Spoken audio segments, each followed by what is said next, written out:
Ada 3 keturunan Nabi Nuh yang masih hidup dan kemudian diberikan keturunan. Pasangannya mana Ustadz? Logikanya Pak, kalau ada laki pasti ada perempuan. Laki doang nggak mungkin bertelur. Ya, cuman nama-namanya memang tidak disebutkan gitu. Karena inti dari cerita ini bukan pada nama, tapi kisah dibaliknya ada pelajaran apa. Sam, Ham, dan Yafes ini dari turun-temurun, dari generasi ke generasi memang namanya disebutkan. Mungkin juga suatu saat kalau Bapak dengarkan kajian atau buka referensi yang lain, bisa jadi namanya beda. Ayo, saya mau nanya, istrinya Nabi Yakub berapa? Nabi Yakub itu istrinya 4. Dari 4 ini lahir 12 anak.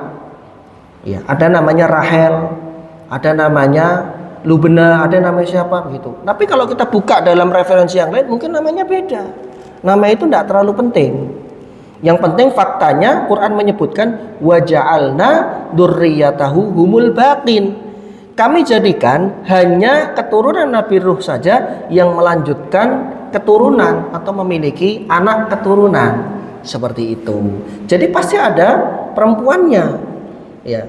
Kecuali Nabi Adam yang tidak butuh ibu, ya, atau Nabi Nabi Isa yang tidak butuh ayah, itu pengecualian. Tapi ini kan jauh setelah Nabi Adam dan sebelum Nabi Isa. Pasti ada istrinya atau pasangannya. Dari merekalah kemudian memiliki keturunan. Ustadz, bagaimana kalau pas kita di jamuan acara kemudian tidak ada kursinya, biar nggak menyelisihi Nabi, bagaimana? 1, jangan buat tikar sendiri. Ustadz, tidak mungkin Ustadz. Baik, cari spot atau tempat yang bisa digunakan untuk duduk.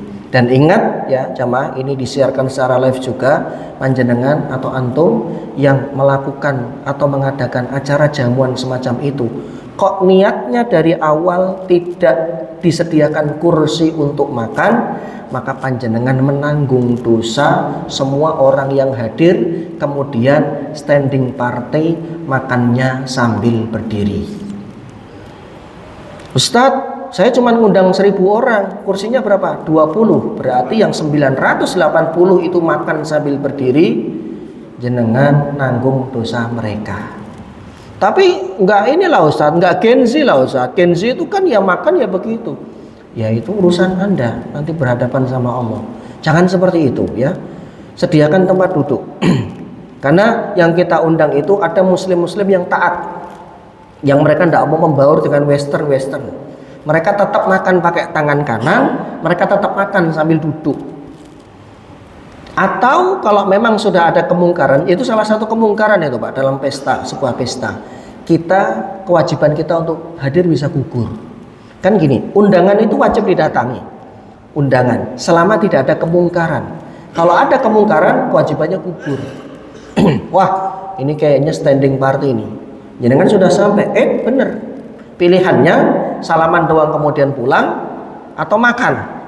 Kalau tetap mau makan, cari tempat duduk atau lesehan, bodoh amat, dilihat orang. Tapi kalau tidak mau lesehan juga, kondisinya nggak memungkinkan, kayak cendol begitu, untuk gerak aja susah saking padatnya, kemudian campur baur, sudah salaman kemudian pulang. Atau nggak jadi kayak begini kok, karena di situ ada kemungkaran. Itu belum lagi kita ngomong yang lain, ada live musiknya.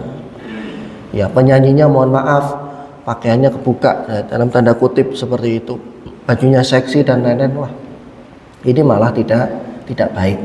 Itu saja. Cukup Pak Andi?